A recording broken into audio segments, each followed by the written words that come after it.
नमस्कार दोस्तों, welcome to एजुटेट class. आज हम नंबर सिस्टम संख्यात्मक पद्धति के पार्ट 2 वीडियो स्टार्ट करते हैं। इसमें हम पढ़ेंगे संख्याओं के प्रकार, टाइप्स ऑफ नंबर्स। इस पे सबसे पहले आता है नेचुरल नंबर्स। नेचुरल नंबर्स में हम संख्याओं, किसी भी चीज़ को गिनने के लिए हम अंकों का इस्तेमाल करते हैं, वही हमारा नेचुरल नंबर्स होता है। और नेचुरल नंबर्स शुरुआत हमारा होता है 1 से। 1, 2, 3 और आपको पता है गिनती अनगिनत होती हैं, तो अंत तक जिसका अंत ना हो वो हमारा नेचुरल नंबर्स होता है, लेकिन शुरुआत 1 से होता है। दूसरा हमारा आता है होल नंबर्स। होल नंबर्स हमारा ज़ीरो और प्राकृतिक संख्याएं दोनों को मिलाकर, यानी शून्य और प्राकृतिक संख्याएं दोनों को मिलाकर हमारा पूर्ण संख्या बनता है, यानी कि होल नंबर्स बनता है। ठीक है, तो जैसे 0, 1, 2, 3 और 4 ऐसे आप गिनते चले जाएंगे। इसमें 2 इम्पॉर्टेंट पार्ट्स है या पॉइंट कह लीजिए, 2 इम्पॉर्टेंट पॉइंट है कि 0 जो है उसको प्राकृतिक संख्या नहीं माना जाता। ये हमेशा याद रखिएगा, जो नेचुरल नंबर्स होता है, प्राकृतिक नंबर्स होता है, वो 1 से शुरू होता है, 0 से नहीं शुरू होता है। और जो पूर्ण संख्या होती है वो 0 से होती है, और 0 सबसे पहली और सबसे छोटी पूर्ण संख्या होती है। फिर इसके बाद अगर हम तीसरे प्रकार की बात करें तो तीसरे प्रकार में हमारा अभाज्य संख्या आता है, यानी कि प्राइम नंबर्स आता है। प्राइम नंबर्स या अभाज्य संख्या वो संख्याएं हैं जो संख्या 1 या वो खुद के ही पहाड़े में आए, उसके अलावा वो किसी के भी पहाड़े में या किसी से भी विभक्त ना हो सके, किसी से भी डिविजिबल ना हो सके, उसी को हम अभाज्य संख्या कहते हैं। मतलब ऐसी प्राकृतिक संख्या जो एक तथा स्वयं के अतिरिक्त किसी भी अन्य संख्या से विभक्त ना हो सके, उसे हम प्राइम नंबर्स या अभाज्य संख्या कहते हैं। मतलब उसका जो फैक्टर होगा प्राइम नंबर्स का, वो सिर्फ 1 होगा और वह खुद होगा। और अगर हम मतलब हमको ये एग्ज़ाम में भी आता है प्राइम नंबर्स पूछने के लिए कि हाँ ये कौन जो भी संख्या दी हुई है या जो भी नंबर्स दिया हुआ है, क्या वो प्राइम नंबर्स है कि नहीं है। तो 1 से लेकर 100 तक की संख्याओं को तो हम आसानी से ईजिली याद कर सकते हैं, और कुछ सेकंड में हम इस प्रश्न को हल कर सकते हैं। और ये ऐसे प्रश्न टेट में आते भी हैं, तो इसलिए इस पर प्लीज़ आप लोग ध्यान दीजिएगा। और इसको याद करने का हम इसमें आपको ट्रिक भी बताएंगे। तो 1 से लेकर 100 तक के बीच में कुल 25 अभाज्य संख्याएं होती हैं, ये बिल्कुल याद रखिएगा।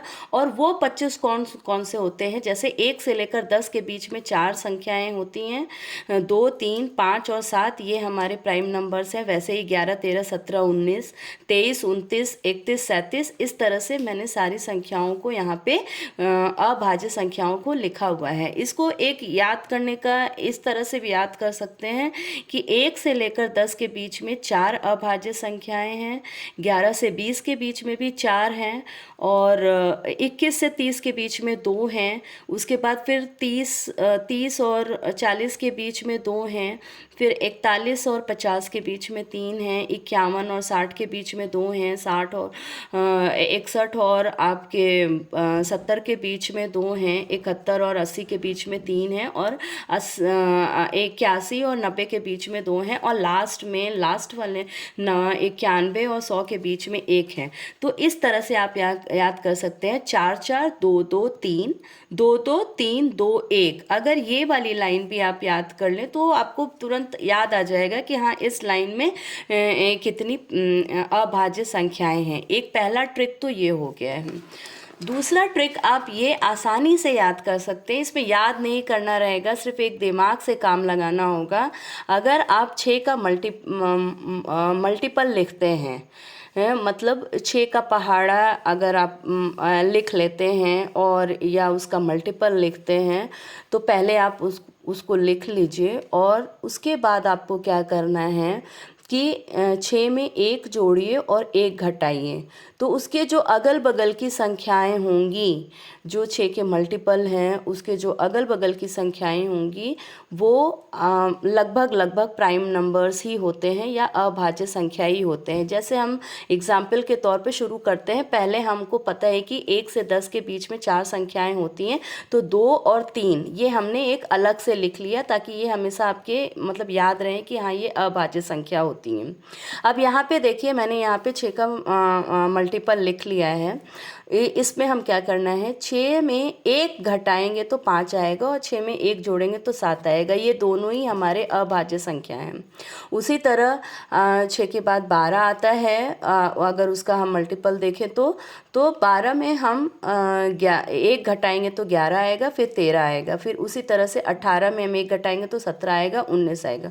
24 में हम 1 घटाएंगे तो 23 आएगा, लेकिन 24 में हम 1 जोड़ेंगे तो 25 आएगा। और आपको पता है कि जो भी हमारा 5 की जो विभाजिता होती है, 5 की जो विभाजिता होती है इकाई वाले स्थान पर या तो 0 हो या तो 5 हो, तो वो 5 से जितनी भी बड़ी से बड़ी संख्या है उनको आप आसानी से जान सकते हैं कि हाँ ये 5 से विभाजित हो जाएगी। तो उसी तरह जब यहाँ पे हमारा 25 आया है तो आपको अच्छी तरह से पता है कि यहाँ पे ये इकाई वाले स्थान पर 5 है, तो ये आपका अभाज्य संख्या नहीं होगा, ये प्राइम नंबर्स नहीं होगा। तो कुछ चीज़ें हैं जो हम आसानी से जान सकते हैं, तो ये हमें पता चल गया 25 हमारा अभाज्य संख्या नहीं है।